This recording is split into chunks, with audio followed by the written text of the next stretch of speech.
Hello, what's up, YouTube family? I am here to dive a little bit deeper into my fertility journey. Going, take it, pew, pew, pew, pew, pew, pew, pew. So now I have been on my fertility journey for about a little bit over a month and a half. I started asking some questions this year, February 2020, or 2022. Let me get this straight. Originally, my husband and I tried to start our journey in June of 2021. We were going to go through the IUI process. My brother and sister-in-law were successful with their IUI process, and they have two beautiful twin boys off of their first try. I also know that that was a little bit more financially friendly to them as well as it would have been to us. So we went to one particular clinic, and I am not here to judge any clinics, put any clinics down. I'm pretty sure that many individuals have used this clinic that we were first attending. He has good reviews, but it just was not the clinic for us. Because this was our first time, we wanted a little bit more hands-on. I was fortunate enough to meet, after some back and forths with this clinic, an amazing nurse that they had. But by the time that I met her and got to get a good feeling from her, I had already had it up to here with that clinic. Um, what does having it up to here with the particular fertility clinic mean to me? I'm going to have a list of things that did not work for myself. This seemed to be a clinic that wasn't very conversational. I had a lot of questions that I wanted to ask, and I didn't feel that my questions were being answered either promptly, accurately, or at all. I also noticed that I was getting tons of charges within the first week to 2 weeks. I wasn't really sure what I was being charged for until I was receiving the bills. Luckily, I work at an amazing company that paid 90% of my medical bills, but I still didn't want to be charged $700 to $2,000 when nothing had happened yet except for some blood being drawn and an ultrasound or two. Now that I'm in this fertility journey, again, I do realize why some of these charges were being charged, but at the time when I had questions, I wasn't getting any answers. I knew that I wanted to do the IUI process. It wasn't necessarily because that was the best for me and my body, but I was looking out for myself financially. And I didn't really get to talk to the doctor about what were the best options for myself. He kind of just allowed me to choose and then just go from there. And now that I'm in my IVF journey for the first time on this one, I realized that that would have been the better option for me, but he never really spoke to me about the differences between IUI and IVF. He just took what I wanted to do and went from there.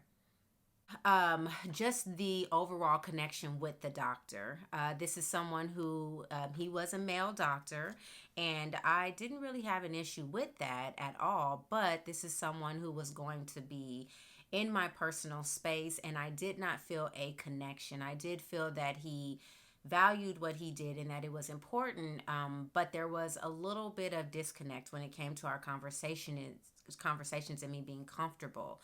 And so every time I went in, I felt like I couldn't really talk to him. I felt more connected to the nurses. And if this was someone that was going to be taking care of my body, taking care of embryos, and taking care of a future child for me, I wanted it to be someone that I felt comfortable with.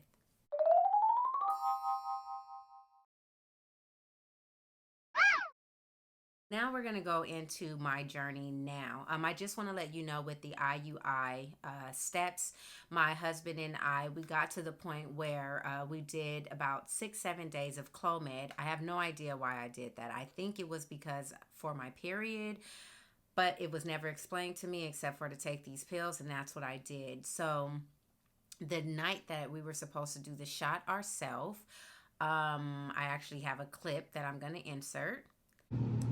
Me and Honey about to try this.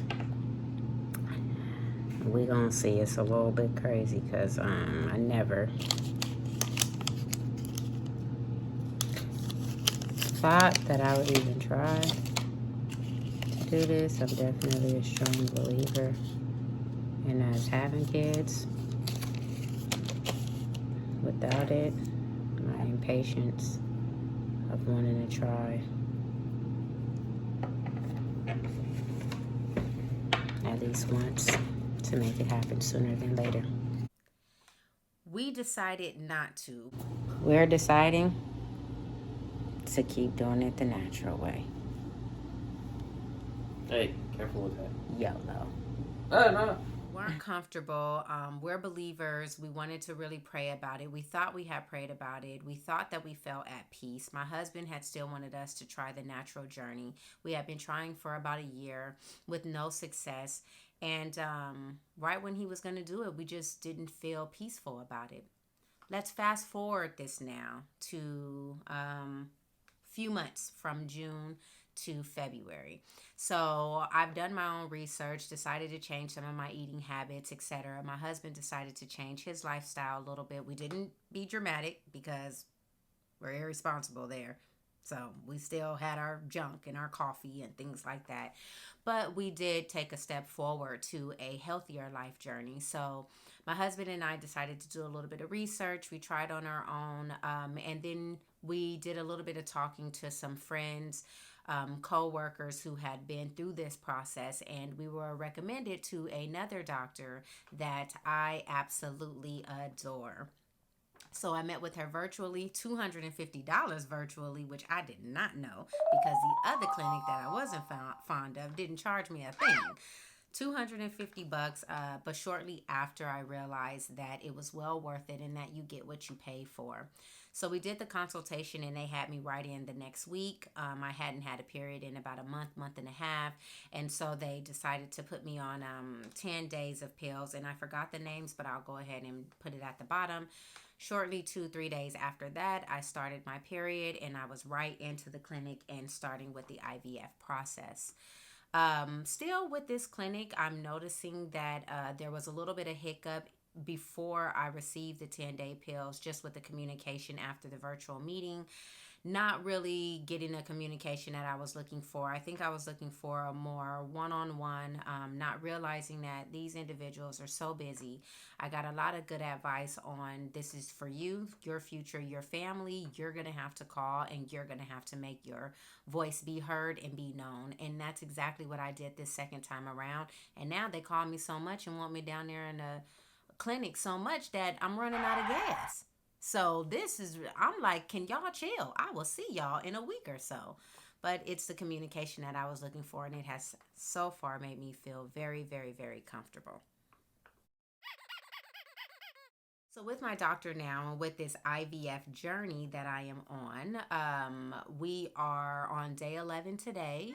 And this is day 11 with taking the follistim, which I went from follistim shot. And then the Menopur, I went from 150 to 75.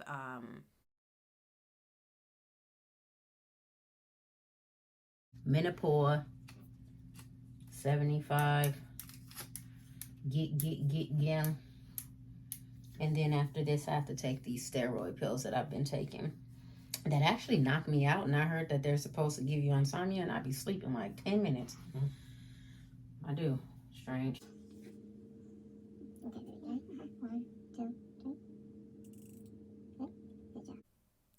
In the video, I explained why my follicles were growing super fast and also my hormones were raging high at the 150, and so it was going to be a little bit too fast and hinder me in the long run if my follicles were too big.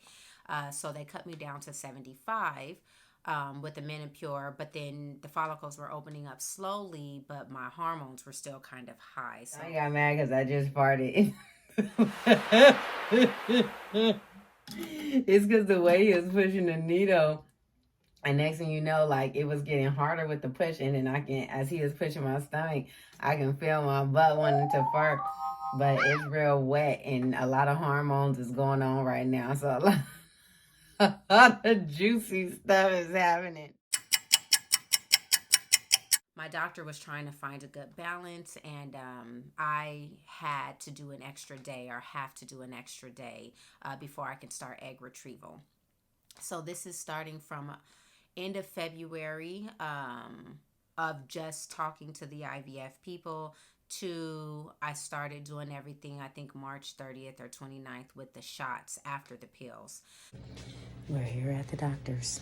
I'm having to get dressed from the waist down. Here we go. All right, this is after the 10 days of pills, and now our first ultrasound, because I'm on my period, and I'll let you know from there. So on April 13th is supposed to be a egg retrieval day. Monday, which is tomorrow, the 11th, it's supposed to be my first trigger shot. So we are going to go to the doctors, talk to them, have them check on everything, learn how to do the trigger shot. I'm going to have that recorded.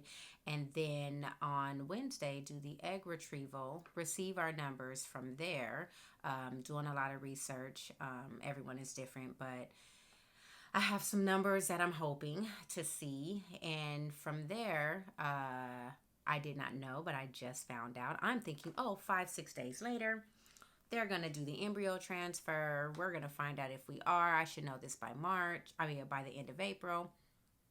She just told me on Friday, which I did not know, because I have 3 work days that are non-negotiable for my job that I have to do, that I was afraid that they were going to clash. She said, oh no, we're going to do the egg retrieval on the 13th, but then we won't see you for about 5 or 6 weeks, because that's when we'll do the embryo transfer, because we do frozen embryo transfer. When was y'all going to tell me that it was going to be 5 or 6 weeks?